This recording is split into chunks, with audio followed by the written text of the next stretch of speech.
Loading the magazine has to be done in the black bag so that no light gets onto the film. So the process is to put the magazine and the roll of film inside the bag. You need to take the tape off the roll of film before you do this.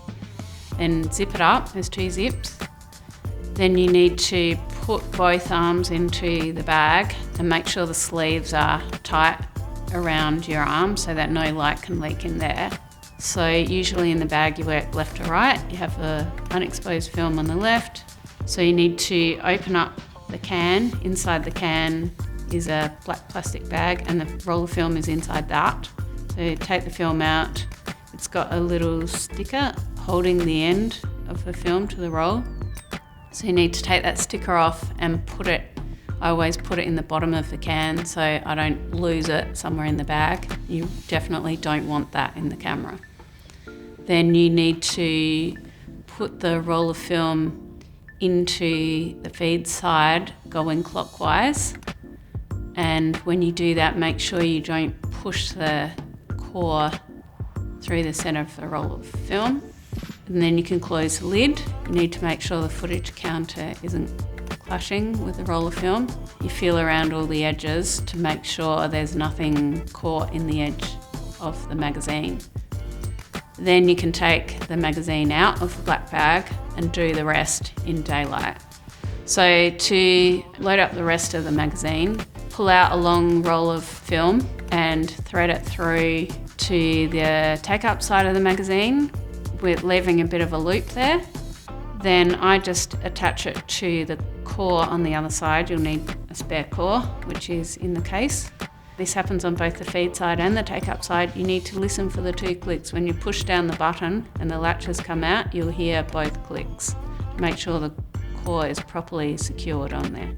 Attach the film, so fold the end of the film over, bend it in half, not where the sprocket hole is, in between sprockets, and then wedge it into the core and then tighten the core up.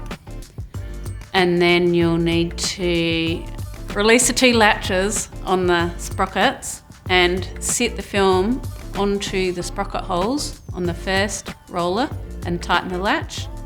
And then you need to fit 2 of your fingers to make a loop and then attach the other roller with its latch, the sprockets onto the sprocket holes and close that latch.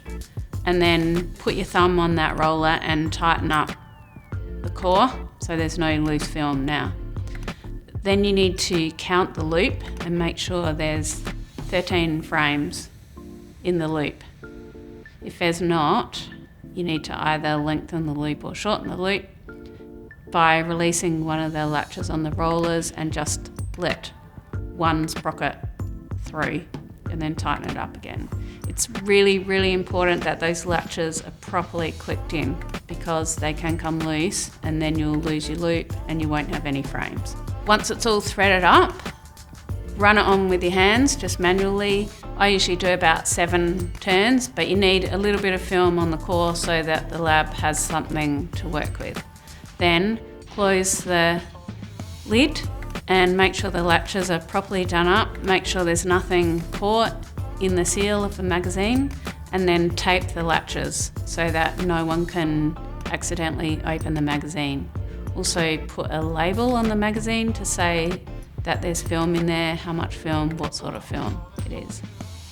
So to test out your magazine to make sure it's loaded correctly, the best way is to run a bit through the camera. Make sure your loop is in the middle. Slide the magazine onto the camera, resting it on the bottom. Then you need to push it in, you'll hear it click in.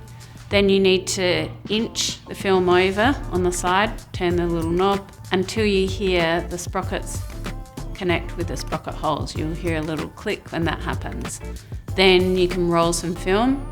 Don't roll too much because you need to save it. Just roll a little bit, listen for it, make sure it sounds good, nice purring sound. Then you're good to go.